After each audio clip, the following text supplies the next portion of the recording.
Today, we're diving into a story that's been quietly unfolding for decades, a massive refugee crisis. And we're going to look at it through the eyes of someone who was right there at the center of it all, a leader who saw his own country turn on its people. It's a really tough question, isn't it? How does a situation like this drag on for so long, especially in a kingdom that's world famous for its principle of gross national happiness? To get to the bottom of it, well, we have to go back to the beginning. For more than 12 years, this crisis was just stuck in a diplomatic gridlock. And think about what that really means. An entire generation of kids were born and grew up in exile with absolutely no memory of the country their parents called home. The person who's going to walk us through this story is R.K. Budathoki. He was the founding president of the Bhutan Peoples Party, so he was on the front lines from day one. His words really capture this desperate fight to go home, fighting against a system he says was literally designed to erase his people from existence. So how does a country that seems so peaceful get to this point? Well, according to Budathoki, it didn't start with guns and violence. No, it started with paperwork, with laws. A whole series of policies in the mid-1980s that slowly started turning a huge chunk of the population into outsiders in their own home. And you can just see the escalation right here on this timeline. It starts with a new law in '85, then it moves to crushing their culture, and then boom, just 4 years later, it's political arrests. Each step was a deliberate turn of the screw, tightening the government's grip on one specific community. And this was the community in the crosshairs, the Lhotshampa. These were Nepali-speaking Bhutanese citizens. And we're not talking about recent immigrants here. Their families had lived in southern Bhutan for generations. But almost overnight, the government started to treat their very identity as a national threat. Budathoki describes it as this full-on, multi-pronged attack on their entire existence. He says their culture was suppressed, their citizenship was just stripped away by relabeling them non-Bhutanese, and suddenly their homes and property were no longer safe. He called it a terrifying situation where there was zero security for your life or your family. So as you can imagine, any faith people had in the government just completely collapsed. And in response to all this oppression, they started to organize. That's when the Bhutan Peoples Party, or BPP, was formed. Their goal wasn't violent revolution. It was a peaceful push for the most basic things, human rights and democracy. Okay, let's fast forward to 1990. This is where the simmering conflict boils over and hits a really critical and frankly violent turning point. The BPP organized peaceful demonstrations all across the South.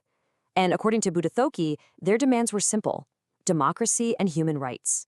They were hoping for a dialogue, a conversation. What they got instead was a brutal crackdown. Budathoki's account of what happens next is just horrifying. He says the military was sent in to crush the protests. Young people, activists, they were rounded up and arrested. Many just vanished for years. He alleges that property was seized, women were systematically raped, and this is so important, their citizenship documents were destroyed, a move that basically erases your legal existence. But beyond the open violence, Budathoki talks about an even more insidious tool they used to get people out of the country. He calls it a conspiracy created overnight, a simple piece of paper that had an absolutely devastating purpose. So here's how this whole process apparently worked. People would be gathered up in public places, like schools, and right there, under the watch of the army, sometimes, he says, at gunpoint, they were forced to sign this thing called a voluntary migration form. To complete the whole charade, they were then forced to smile for a photograph, creating this fake proof of a happy departure, right before they were kicked out of their own country.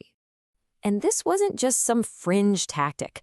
According to Budathoki's estimates, this one single deceptive form was the main weapon of expulsion.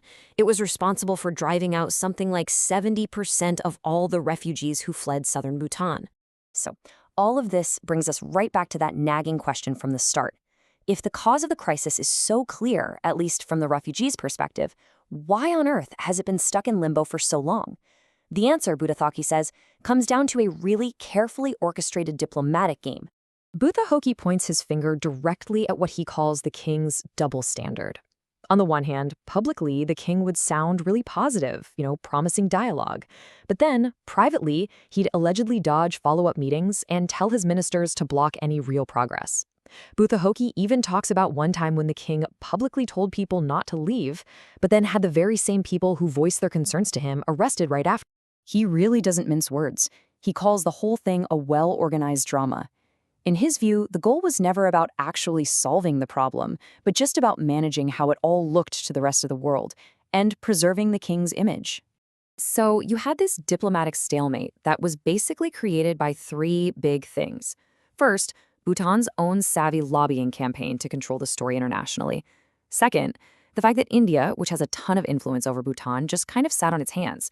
And third, you had Nepal, the host country, which was often just overwhelmed with its own internal issues, leaving the refugees stuck in the middle. So, faced with this total gridlock, the BPP had to get creative. They adopted this two-front strategy.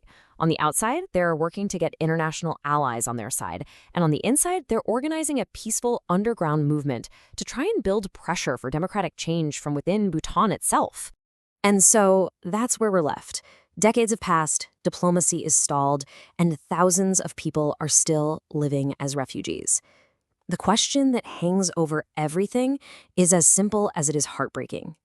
What is it going to take to finally allow these forgotten refugees to go home?